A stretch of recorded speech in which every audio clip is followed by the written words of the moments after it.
Well, I don't really know if I'm going back anywhere, because you can't really go back.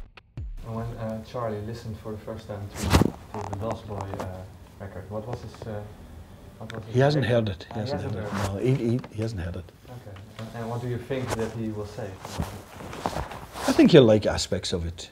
Can you recall the feeling when the first Simple Minds record, Live in a Day, was released? What kind of feeling?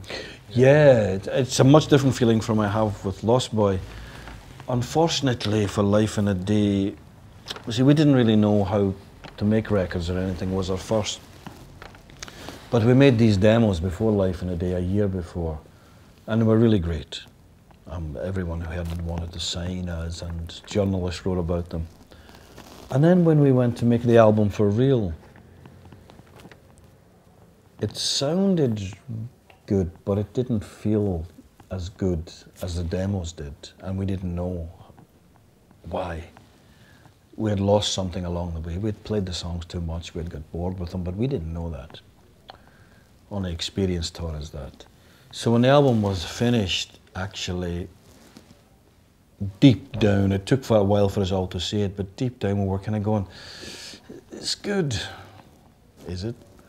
And we knew something was missing, but we didn't know what it was. So there was a feeling with the first album that we had somehow missed the target.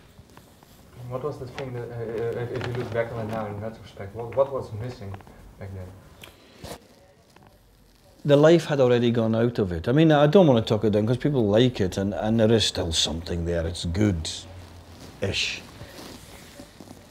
But we were special, and the specialness the band had was perhaps over-polished or under-highlighted or missing.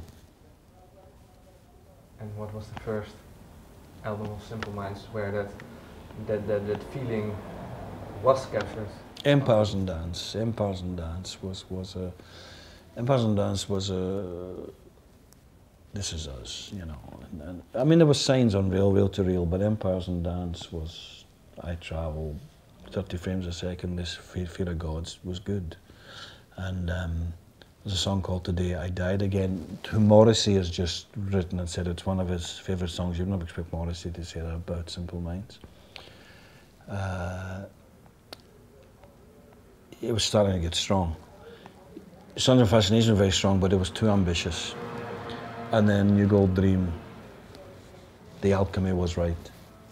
Yeah, and yeah, if you had to pick one of all those Simple Minds records where you could say this is us at the best, is that possible for you? I mean, I think New Gold Dream was the band at its best. In a way, Once Upon a Time, which isn't looked as an artistic, but as a pop, was us at the best. And then I don't think we got us at the best again until, really at the best, until Graffiti Soul. Okay. I think after that there was always, you know, but when you say at the best, you're almost talking about perfection. And in a way, some people could say perfection's boring.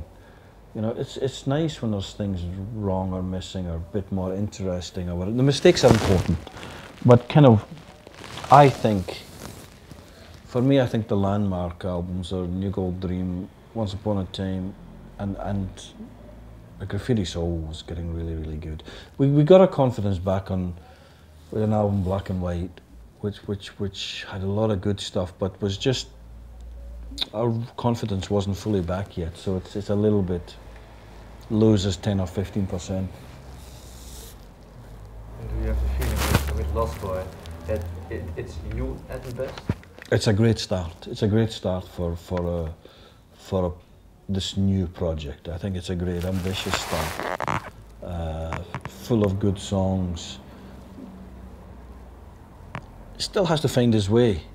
He will still have to grow. In what way?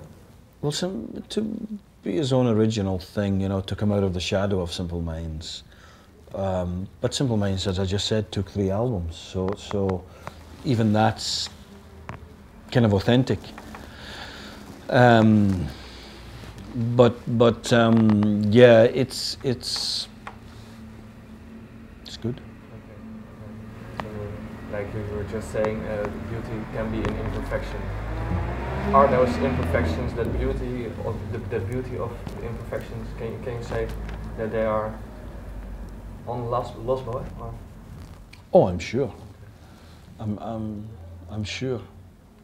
What's for you, if you look back on this whole project, for the most important thing that you've learned so far about working, as a solo artist?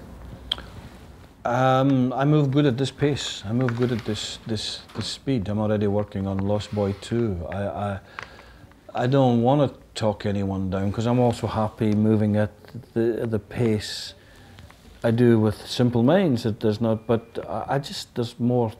I think what became apparent is this, that a couple of years ago we did the 30th anniversary, and it was a great thing. We played and having all those songs and stuff, but